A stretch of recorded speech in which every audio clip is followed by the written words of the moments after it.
Going to start today's transfer rater with Philippe Coutinho leaving Bayern. Wait a minute. Well, how did this come about? I'll tell you how this came about.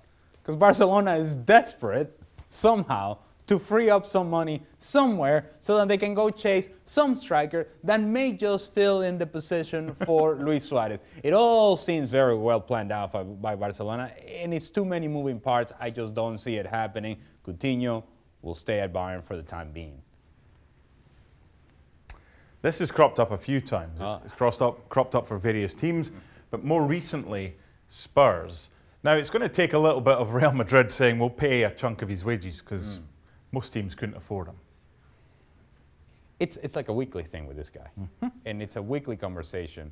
And the teams change, and the sort of scenarios change, but the reality doesn't change for Gareth Bale, who has openly said, I want to stay here in Real Madrid. And they have to pay me. I don't want to play some golf. And I'm going to be on the field whenever they want me to be on the field. And when I'm on the field, maybe I'll do a good job. Because most of the times when he's been fit, he's actually been an important player for Real Madrid. So he was early on in the season this year as well. The question with him is always fitness. It's always the salary component that you simply cannot just dismiss. And that doesn't change either. And so he's not going anywhere. He's going to hang out in Madrid, and he's going to have paella, and going to hit some golf balls. People, just get used to it.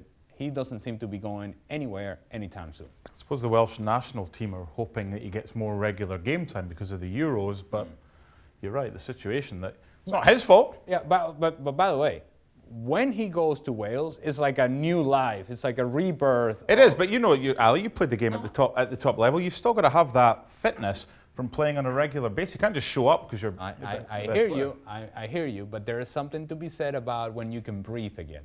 True. Breathing is important. If nothing else, learn that. A lot of talk over the last 24 hours about this one. He's getting on a bit. He's had his moments at Napoli. But is this the striker or the forward that would do a job? Well, part of the conversation that we've had here is whether Pedro is moving on. Yeah. You already have a guy that does a similar job. Yeah. You have a guy in Christian Pulisic that does a similar job. You have Callum Hudson-Odoi who does a similar job. Willian who does a similar job. There's a theme. You see what I'm going here? I do. There's a lot of people that do the similar job. And so therefore, if you're going with a youth movement, this doesn't look like youth movement. I don't think so. Okay. There's a report in Spain after the report that was put out by Sky in the UK saying that there was a 100 million or an 85 million pound bid coming for Barcelona. The Spanish report said utter nonsense, made up, didn't happen.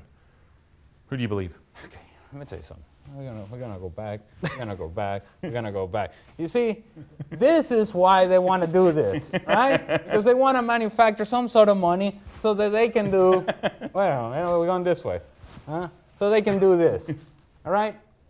And if you're going to spend that sort of money, it better be for somebody who you know, who you're certain can be that guy, that striker, not only for now, but for the future. Is that Richarlison? I don't think so. I don't think so. It doesn't match. It doesn't seem to be the sort of player that Barcelona would be after. It would be a desperate call by Barcelona. I don't see it happening. And the people making the decision in Barcelona, step away from the vehicle. Don't do anything crazy. Just, how about you have Antoine Griezmann play there for the time being, and then allow Luis Suarez to come back whenever he says that he comes back. And if he doesn't come back, then, guess what? Bank on the guy that you've already made a huge investment on and try to figure out with that guy. Don't follow a bad investment with a bad investment. If it was true, I would be staggered if Everton turned down that amount of money. Double the money that they've got. Yes, he's a good player, but 100 million, if it's true, but that's a no for Ali. Final one. Wow, that's a bit harsh. This is very open. You can have this one. Very open-ended. To sign anyone? Well, they already signed Bruno Fernandes, so...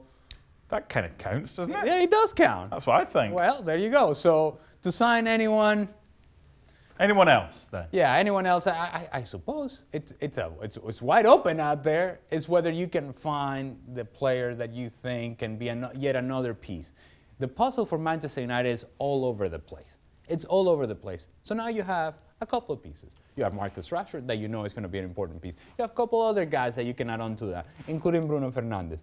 Now you have to be able to put it together. If you find yet another piece out there that can help, not necessarily be the angular piece, but a guy that can help, yeah, go ahead and get him.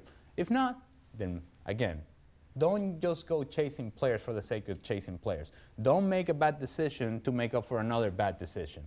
This is time for Manchester United to have a plan in place. That's a bigger question. See, normally we end this by just going that way, so we've got the ESPN FC logo, but just for Ali, so we can go back to his favourite and see Coutinho one last time, we'll do the logo at the beginning.